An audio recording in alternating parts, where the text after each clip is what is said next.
In today's video I will be using vegetable scraps to make shelf stable vegetable stock and then using the waste from that to make a vegetable stock powder using the dehydrator. I'm Kirsty, my husband's Dean. Welcome to Hearts Humble Homestead.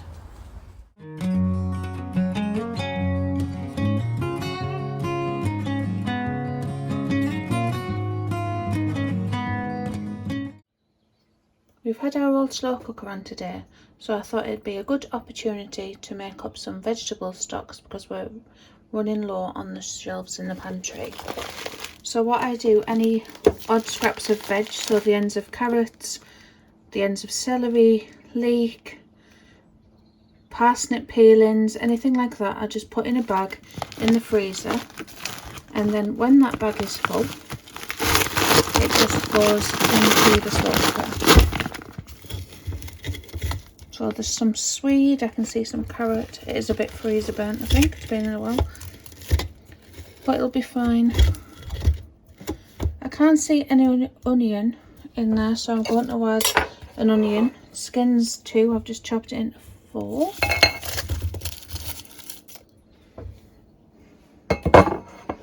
I'm also going to add garlic. Well, this is our pickled garlic. I will add the video on how we preserve our garlic harvest above and in the description below. These are only small ones that are left, so I'm going to put, we'll go for 6. We do like garlic in this house. If I can see it through the screen, there we go. I'm just going to cut them in half.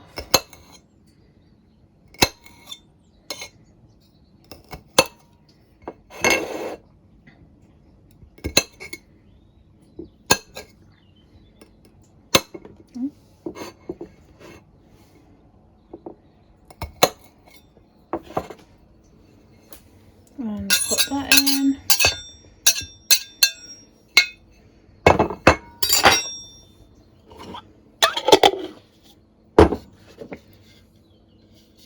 So dried bay leaves, I'm going to put one of these in.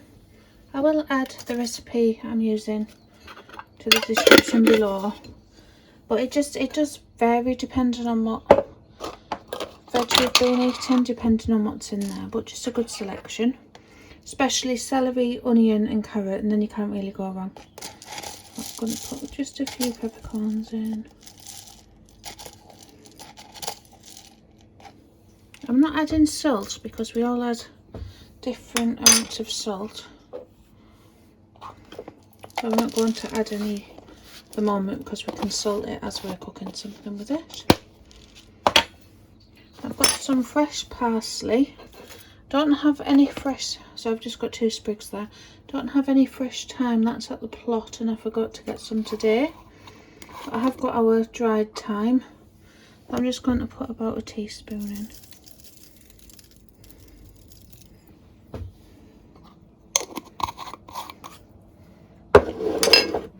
And then I'm just going to cover it all in water.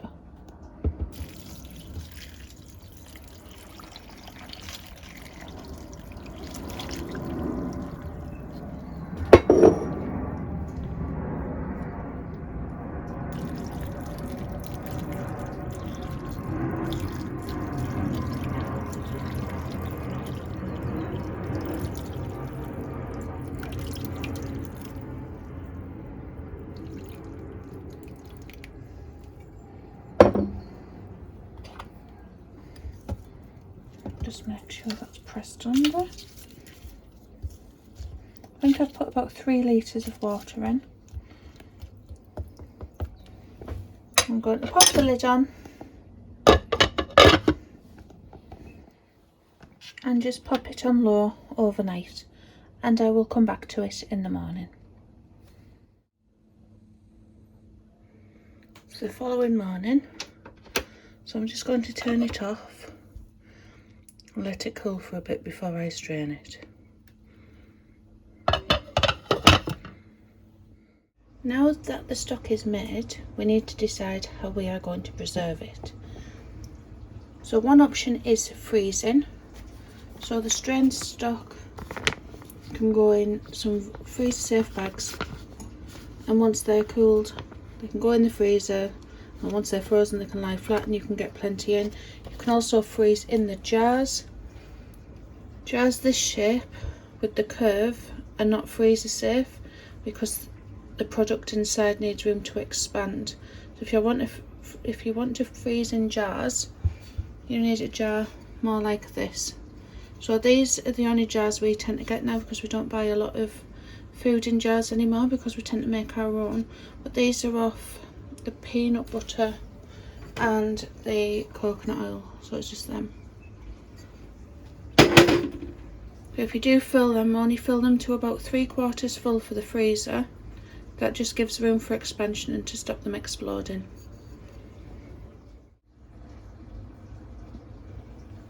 The options I'm going to be using is all the pulp that we strain out, I'm going to dehydrate and make into a powder. There's also pressure canning that can be used with the stock. Today I will be water bath canning. I'll just put some information about that here.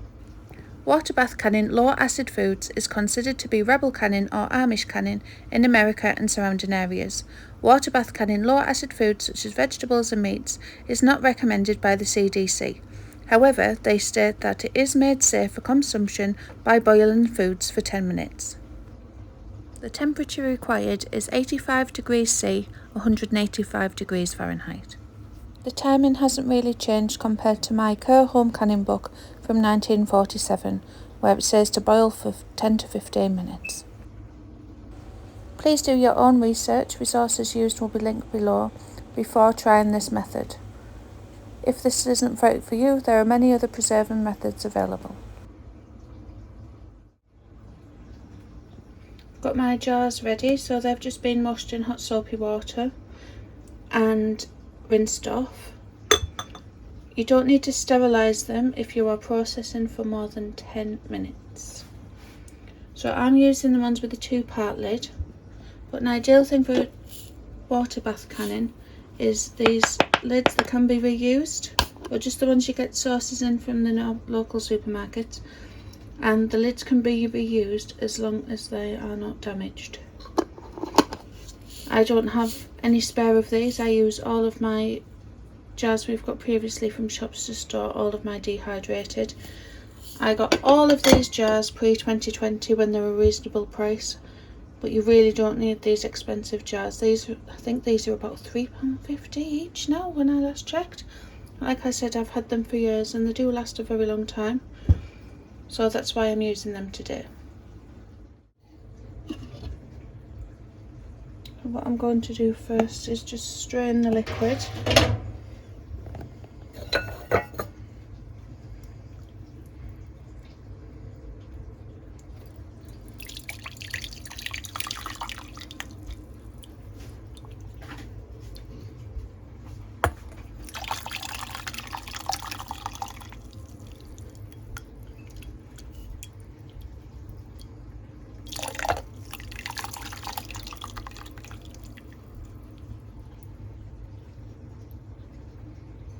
It's a lovely colour.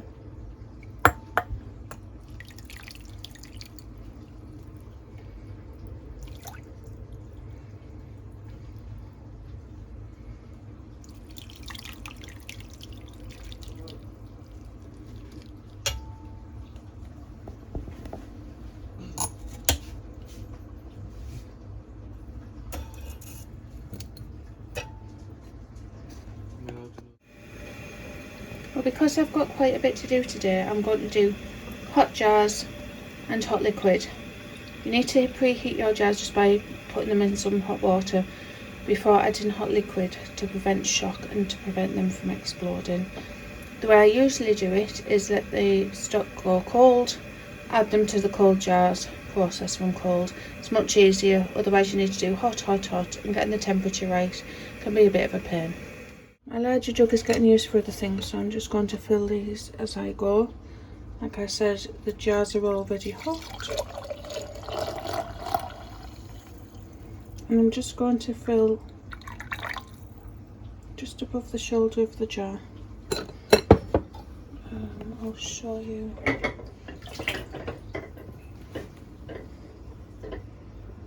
So I'm just filling to here.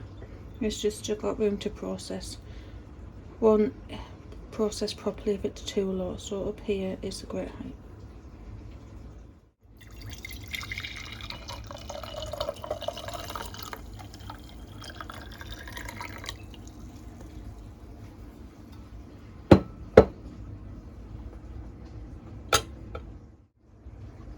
So a bit of a backstory. Well, the reason I water bath can and not pressure can, I do actually have a pressure canner. I imported it from the US many years ago now. Even though it's a small one, the issue I have is because I've only got a small growing space and I tend to can things like leftovers, filling the big American style canners is not something that we do often, so it doesn't get used. So what we did when the Instant Pot Pro Plus came on the market, so that's got the canning function. I'll put a picture up here. It's now been discontinued, so what I did, I started using this. So this fits 4 of the 500ml jars in that I'm canning in now, and I canned all my meat and everything in there for about 2 years. And then I found out that it wasn't safe for pressure canning for low acid food because the temperature didn't go high enough for it to be considered safe. So I'd been doing the equivalent of water bath canning for years without realising. And like I said, even though if I had more space and more produce, I would use my pressure canning more. But it's just not something that I do at the moment.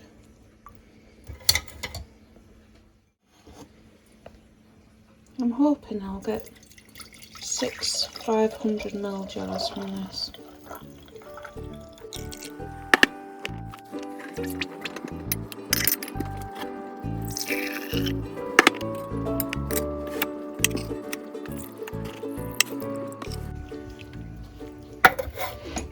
I think it's more likely going to be 5.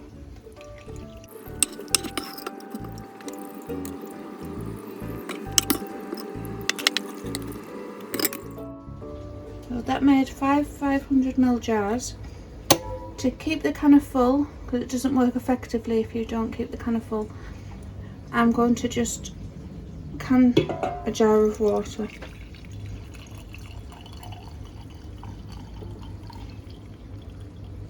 And then that just keeps everything even.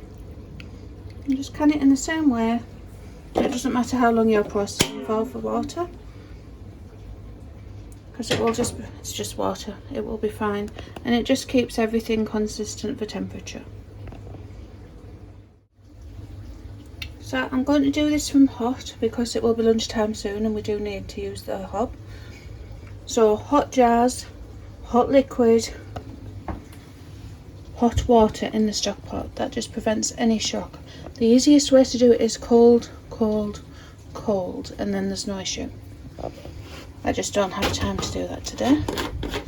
So it's just hot water out the tap I've popped in, and I'm just going to put a little tiny bit of white vinegar. That just helps stop the jars going cloudy, especially in hot water areas. So my jars are filled. Now I need to put the lids on. So what I've got some toilet roll.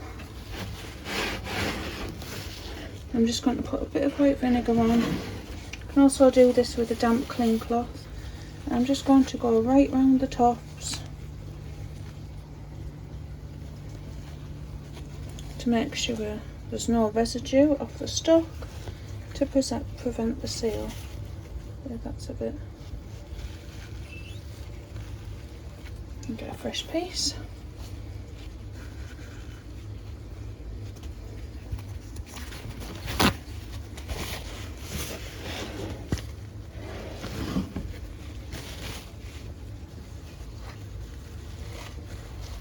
Also, before you fill your jars, just check for any damage to the lids and to the jars.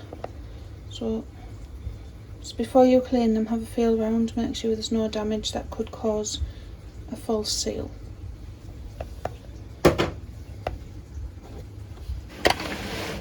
I've got some new lids. New lids are recommended for the 2-part seals. I buy these in bulk. Like I said before, you can reuse if you're using the shop bought jars as long as the lids aren't damaged. And replacement lids are available from places like eBay. You just need to measure the lid, and they're reasonably good value.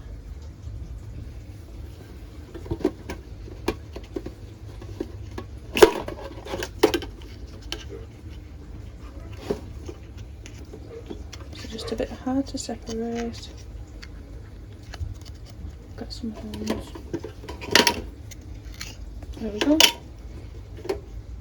I'll just make sure the lid's on properly. And now for the rings. I'm just going to put these on slightly more than finger tight.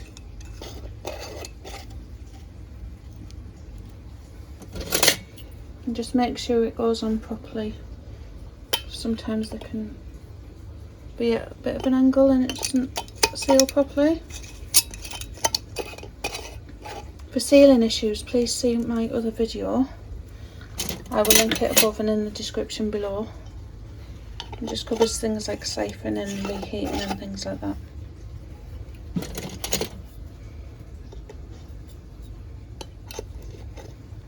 Would also recommend watching Blue Self-Reliance. I will link her channel above and below. So she's just done an amazing series, I think she's still doing it actually, on taking the worry out of preserving your own food at home. And she's also just water bathed all the value 4p veg from the supermarkets over Easter. She's made some soup starters and things, so I'd highly recommend popping over. Well, she's been water bath canning for over 30 years. So I'd highly recommend checking her channel out too. So that's them done. See, the lid is on correctly. Well, this currently isn't sealed, but it will suck down after processing and make it shelf stable. We don't want the jars going directly on the heat, so this pot came with its own base bit, but I don't like using it. I find it difficult to lift out, so I've just got one of these cheap and I put that in. You can also just use a tea towel, it works just as well.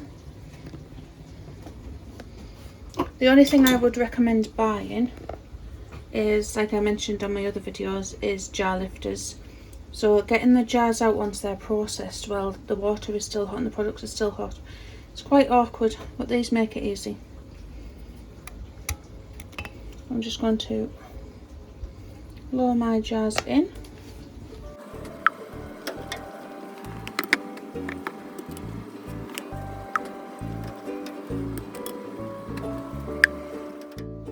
That's them in. I've completely covered mine with water because I have the space to do it. If your stock pot is shorter, you can fill it up to this point here, the water, but just be careful, it does need plenty of water to process, and keep the lid on during it, because topping up water throughout the processing time can muck up the timings and leave you with an unsafe product. So what I'm going to do now is put the hob on and get that water boiling. It's bubbling away nicely now, so I'm just going to turn the setting down so it's a rolling boil. I'm using the WEC timings today, which is 1 hour for a strained stock. So that's going away there. I'm going to sit and have my lunch outside because it's an absolutely beautiful spring day, and I will come back in 1 hour.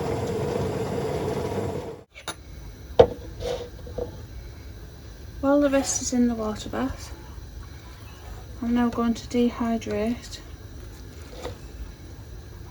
what was left over, and that prevents waste. I'm not going to add any salt to this. You can if you would like. We just all like different levels of salt in this house, so we will add it at the time of cooking.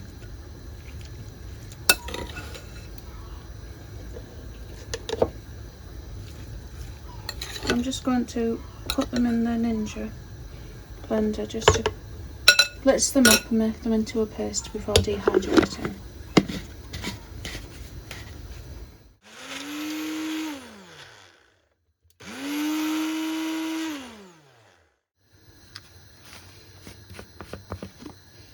So the leftovers, I've got 3 trays full for the dehydrator. I'm not bothered about the chunks because I will be blitzing it again once it's dried and making a nice stock powder.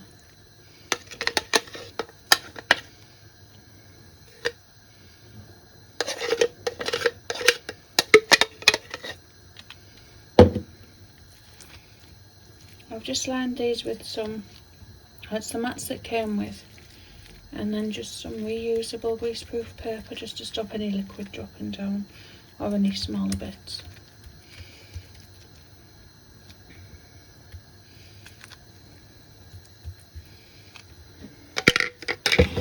I'm just going to pop that in my dehydrator. If you haven't got a dehydrator, you can put it on really low in the bottom of the oven, and that will work the same. So I've got it on 60 because that's what the items require. Time.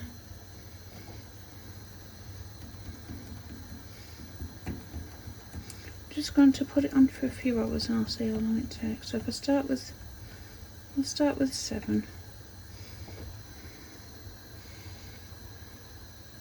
And I'll keep checking on that.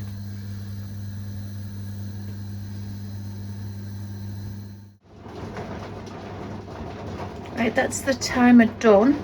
So I'm just going to turn the hob off completely and just give the water bath kind of 10 minutes just so the jars settle a bit before removing them. It's been 10 minutes. So now I'm going to remove the jars. So it's not recommended to leave them in because it can leave them with a sour taste. Just be very careful removing them. That's why jar lifters are very good for this part. So it holds them securely. Got lovely dark stock. And there's one.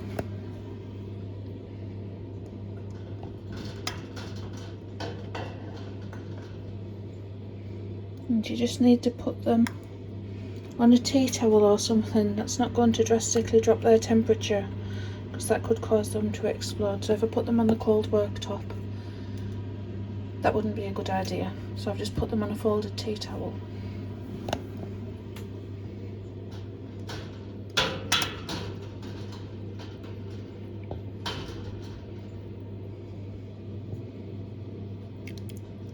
It's the water.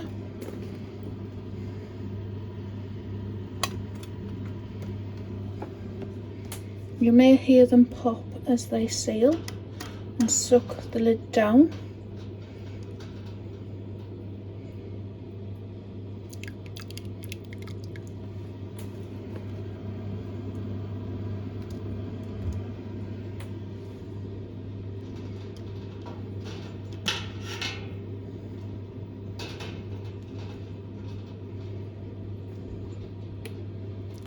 No siphoning or anything. It's good. Last one. Can't quite see.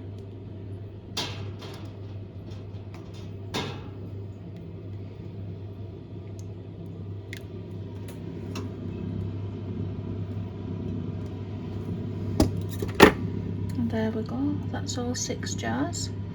So they need to be left undisturbed at least overnight, preferably 24 hours before removing.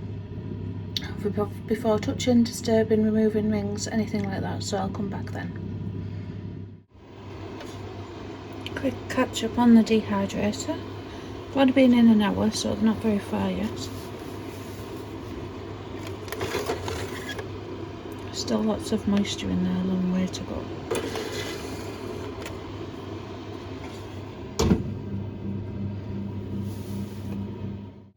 It's been 7 hours since I put the dehydrator on, so I'm just going to check them.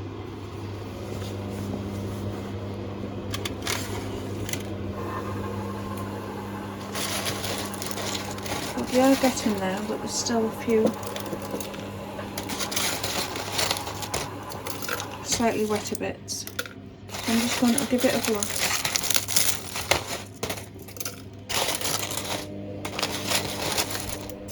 In the blender again.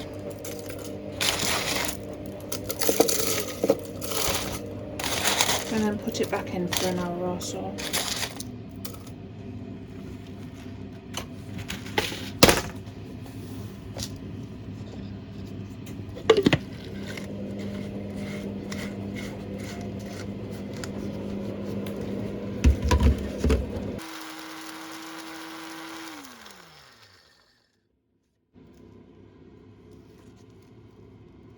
There we go, much better than last time already. I think what I'm going to do now, it's at this point, is to do it on the dehydrator tray and just let it finish off that way so I don't lose any through the gaps. And that's the 3 of them. Leave some still bits that are a little wet, so I'm going to put it in all on one tray. They've all been blasted now, and I'll probably check that in an hour or so.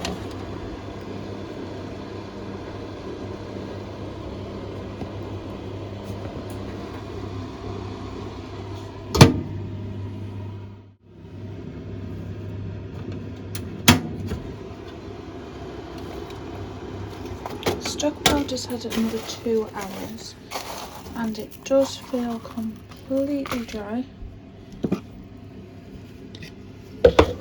So what I'm going to do, I'll just find a funnel.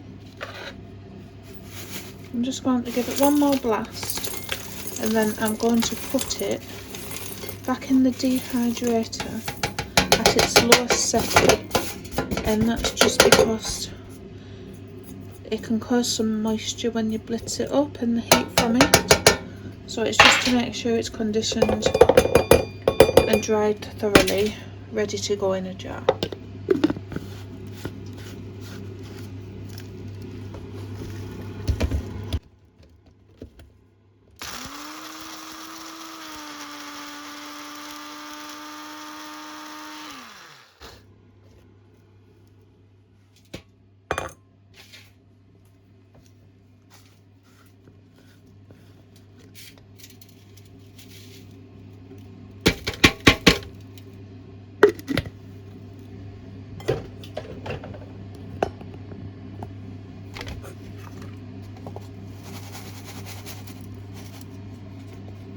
So I'm just going to give that an hour in the dehydrator, turn the dehydrator off and let it cool completely in the dehydrator before jarring it up.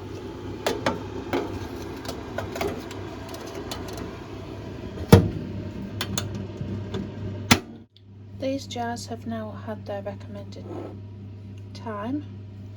I don't know if you can see, but they are all sucked in and I cannot press any of them in. So here's one that's not sealed and here's ones that are. So we store them without the rings if you're using a 2-part lid, so you can see for any damage. I'm going to give these a wash, label them, I'm just going to give them a wipe. They do feel okay, there was no siphoning or anything, it's just to make sure there's no residue around the sides. I'll do the lift test, so I should be able to lift it up by the lid, without it falling, and that shows it's got a good seal. Do it with all of them. I'm just going to label these with what it is, that there's no salt in it.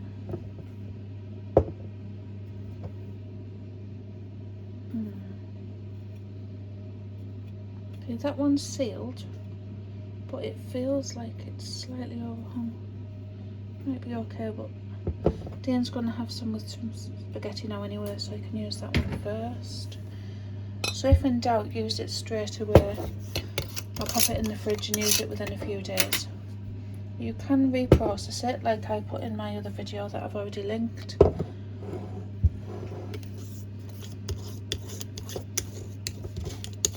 So with this being low acid, it's heating thoroughly before eating at the times mentioned, for the time mentioned earlier and the temperature mentioned earlier. I will also have that in the description below.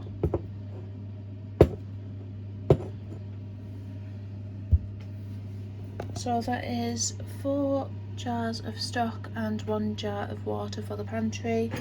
Dean is going to have this one. It is sealed, but I don't know, it just feels, I don't like the feel of it. So I'm not going to risk it, but Dean wants one to go on his spaghetti anyway, so he's going to have that. Well, thank you for watching everybody. Bye.